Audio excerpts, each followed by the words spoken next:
हाय, hello, नमस्कार. दुपारचा मस्तपैकी डुलका काढून आम्ही आता बाबाला घेऊन चाललो आहोत आमच्या आठवडी बाजारला, जिथे आपला मेहनती शेतकरी आपल्या शेतमालाला योग्य भाव मिळावा आणि आपल्या सर्वांना चांगल्या ताज्या भाज्या खायला मिळाव्यात म्हणून कित्येक किलोमीटर लांब प्रवास करून इथे येत असतो दर आठवड्याला.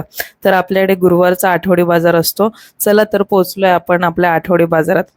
ह्यांचं तर आधीच ठरलेलं असतं आज काय घ्यायचं, कारण जेवण हा त्यांचा खूप आवडता विषय आहे, माझ्यापेक्षा जास्त नाही हा.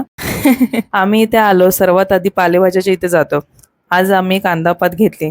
नंतर ह्यांची नजर पडली ती रानभाजी असलेली कंटोले. कंटोले थोडे महाग होते, 70 रुपयाला पाव किलो, पण ते बोलले घेऊयात, हाच तर सीझन असतो ही भाजी खायचा. परत नाही भेटत ही भाजी, पावसाळ्यातच असते, त्यामुळे घेतली. इथे मशरूम आणि गवती चहा घेतला. आता आम्ही लास्ट काउंटरवर आलो आहोत. इथे अननस भेटतात. आजकाल अननस खाल्ल्यानंतर का माहीत का जीभ खूप चरचरते, नंतर काहीही खाल्ले तर त्याची चवही लागत नाही. असे कशाने होते प्लीज मला कमेंटमध्ये सांगा जर तुम्हाला माहीत असेल तर.